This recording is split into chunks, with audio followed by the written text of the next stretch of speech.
Bonjour et bienvenue dans cette vidéo dans laquelle je vais vous parler d'un petit bug qu'il y a sur ProRealTime et un petit bug qui est très gênant, notamment lorsque vous démarrez la stratégie. Ça peut causer des soucis, ce petit bug-là. Donc, donc, quand on, par exemple ici, j'ai voulu recréer la stratégie sur Wall Street. Et je me rendais compte que, c'était bizarre puisque lorsque si je fais le rapport détaillé, on se rend compte que, on a un drawdown de 5 000 € alors que normalement c'est pas du tout ça. Et en fait, que se passe-t-il? C'est qu'en fait, il prend position tous les jours. En fait, on se rend compte que là, dans le rapport détaillé, on voit qu'il prend des positions, mais en fait, il prend 2098 positions. C'est-à-dire qu'il prend position tous les jours. Alors pourquoi est-ce qu'il prend position tous les jours? Eh ben, on va regarder le code. En fait, si ici, quand vous allez dans la condition d'achat, vous voyez ici l'indicateur qui est là, qui est marqué égal à la valeur 1. En fait, ce qui est assez bizarre, c'est que normalement, ça ne doit pas se présenter sous cette forme, parce que vous êtes censé pouvoir le modifier. Or là, on ne peut pas le modifier. Donc dans ce cas-là, on le voit d'ailleurs si on regarde le code qui est généré. Voilà, on a ici le code qui est généré qui dit la condition d'achat, c'est que l'indicateur 1 soit égal à l'indicateur 1. Et donc l'indicateur 1, il est toujours égal à l'indicateur 1. Donc on est tout le temps en position d'achat. Donc on va retourner dans la création simplifiée.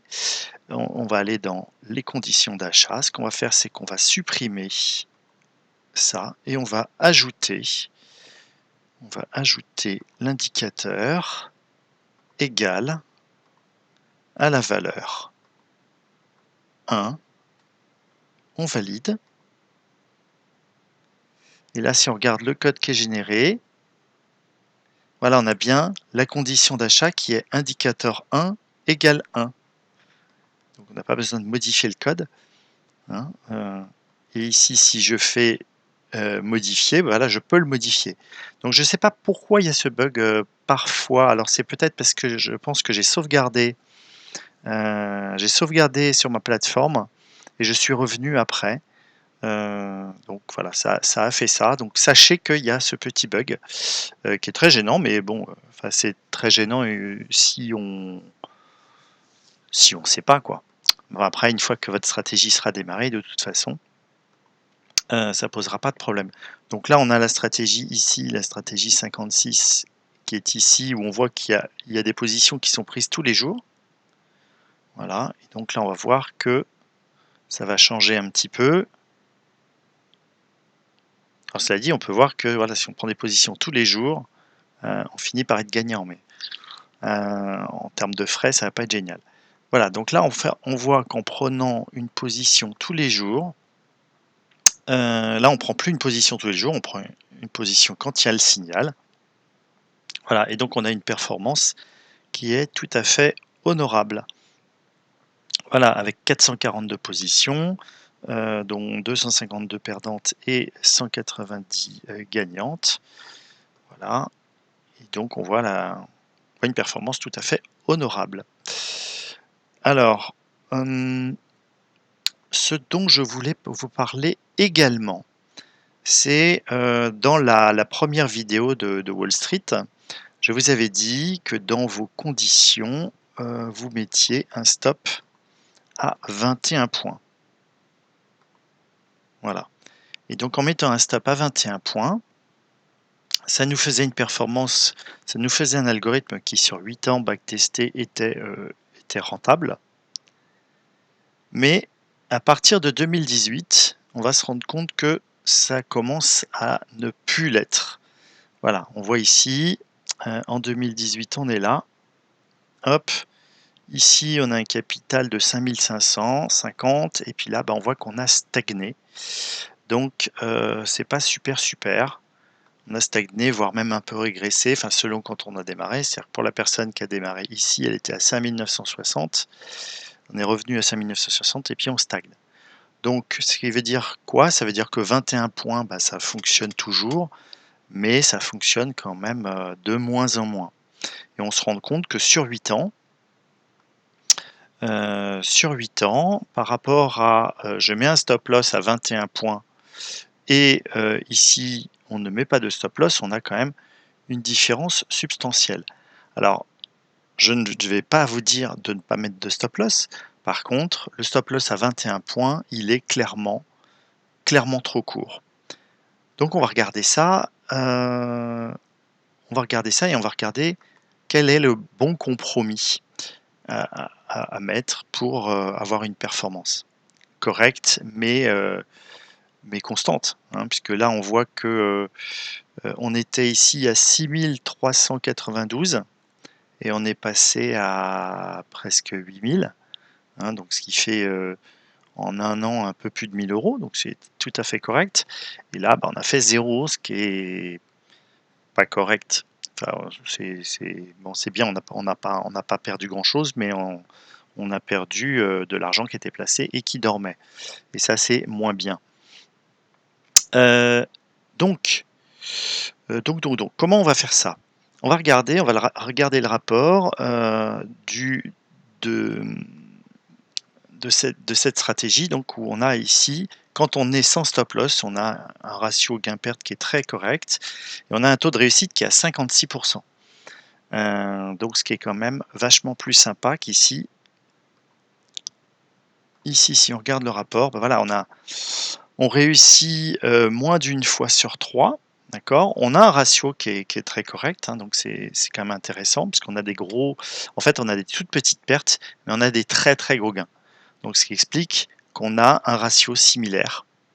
D'accord. Donc la stratégie à 21 points, elle reste viable, mais il faut reconnaître que bah là, on fait une performance qui est moindre, hein, puisque sur la même période, on a 3605 euros de gain pour un contrat, alors que là, on a beaucoup plus. Voilà, 6200, donc quasiment le double de performance. Voilà. Et puis, alors, ce qu'il faut regarder, c'est d'une part, alors on va regarder les deux, hein, on va regarder les deux rapports détaillés. Voilà. Hop.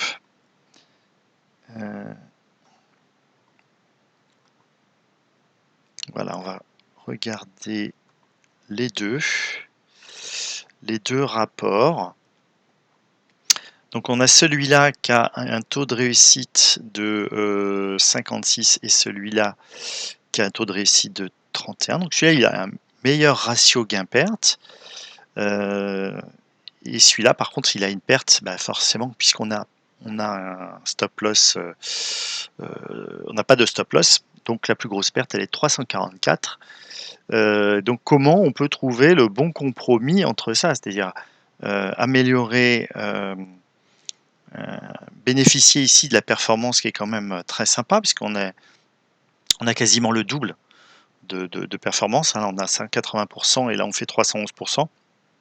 Donc moi, ce qui m'intéresse, c'est de m'approcher des 311% plutôt que de stagner entre guillemets sur 180%, même si 180%, ça reste supérieur à un rendement de livret A, même sur 8 ans. Donc, on va essayer de trouver un bon compromis parce que ne pas mettre de stop loss, clairement, c'est évidemment pas conseillé. Donc, ce qu'on va dire, bah, c'est par exemple, quel est le niveau d'émotion? On se rend compte que les pertes moyennes sont 64,20 €. D'accord? Donc, on peut se dire, bah tiens, si je coupais à 100 euros, à 100 € mes pertes, ça ferait que j'aurais pas la perte de 344 € et puis je resterais dans les pertes moyennes. Donc on va modifier ici et on va modifier le stop. Voilà, on va modifier le stop ici. On va le mettre à 100 points. Voilà, hop. OK. Et on va backtester, on va voir ce que ça nous donne.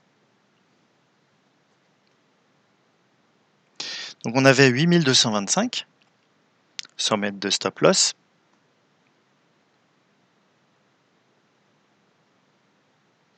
Et en mettant un stop loss à 100, bah, forcément on a un petit peu moins puisqu'on va être un petit peu plus prudent. Mais par contre, on va avoir un drawdown qui est nettement inférieur. Donc on va regarder rapport détaillé. Voilà. Alors le drawdown ne bouge pas beaucoup, on était à 1000 €, on était à 1003 € et quelques centimes. Et là on passe à 926,40 €. D'accord?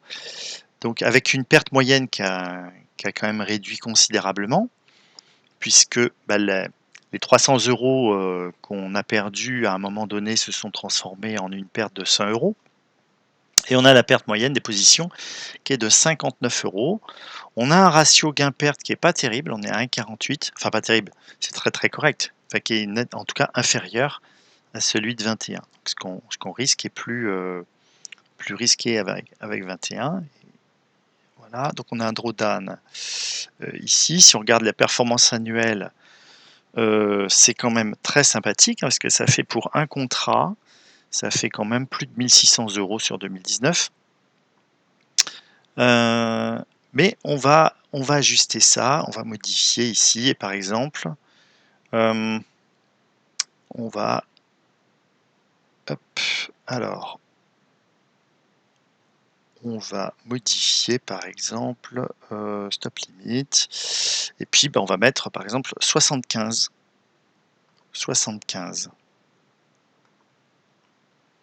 Donc là on est à 7700. 7700.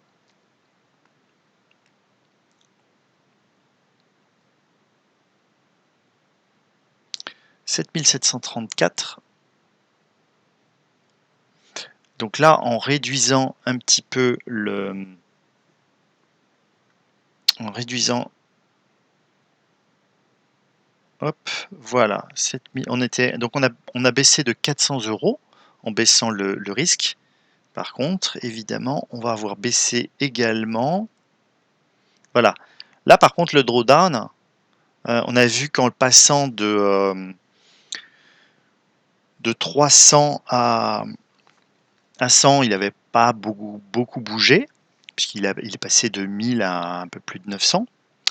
Et là, on est passé de 900 à 640. Voilà. On a des gains moyens qui sont à peu près similaires, hein. On était autour des 50 €.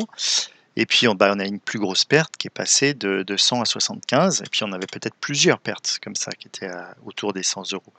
100 €. Donc on se rend compte que là, ça commence à être déjà plus sympa. On a une performance, alors effectivement, tout à l'heure, on avait 1800 €. Et là, on est à 1100. Mais bon, 1100 pour un contrat, c'est quand même pas mal, hein. Et puis, on se rend compte que c'est ce qu'on a eu pour 2017, c'est ce qu'on a pour 2019, et là, 2019 n'est pas fini. Et on a eu une année positive en 2018, alors que 2018 était vraiment pas facile. Si on compare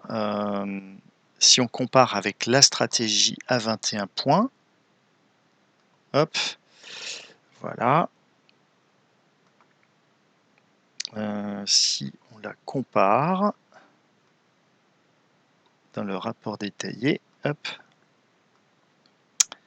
Voilà, donc là, avec 21 points, effectivement, on a une année perdante. Et ça, c'est très frustrant. Ce qui veut dire que, ben voilà, est-ce qu'il vaut mieux avoir un drawdown de 600 € et gagner de l'argent, ou avoir un drawdown de 444,40 € et perdre de l'argent? Ben, moi, j'aurais tendance à préférer plutôt celle-là, qui en plus génère plus de gains, fait une meilleure performance. Donc voilà, donc clairement la stratégie en réduisant en augmentant le nombre de points, c'est quand même intéressant de le faire. Même si le ratio gain-perte est inférieur ici, ce qui compte, c'est quand même, alors le ratio gain-perte de toute façon sur les 8 ans, effectivement, il est inférieur, mais 1,48, ça reste tout à fait honorable. Un drawdown de 640 € c'est tout à fait correct et puis quand on voit, les performances qu'on a ici, voilà, ça reste tout à fait intéressant, d'adopter cette stratégie et donc d'augmenter, heu, à 75, €, 75 points par exemple, la stratégie. Maintenant, peut-être que la vérité elle est entre les 2.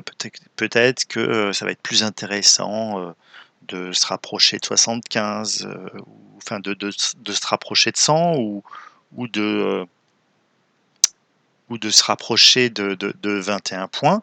Après, ça va dépendre de vous, de votre aversion au risque. Est-ce que c'est plus, préférable en admettant qu'on arrive à des performances similaires? Est-ce qu'il vaut mieux, heu, émotionnellement, c'est quand même beaucoup plus facile de perdre une fois sur 2 et donc de gagner ici, on gagne plus d'une fois sur 2. On gagne plus d'une fois sur 2. Ici, on gagne une fois sur 3, voire même légèrement moins. Alors on va modifier par exemple, on va modifier ici et on va le passer à 34 par exemple. C'est ce que j'ai mis pour l'instant.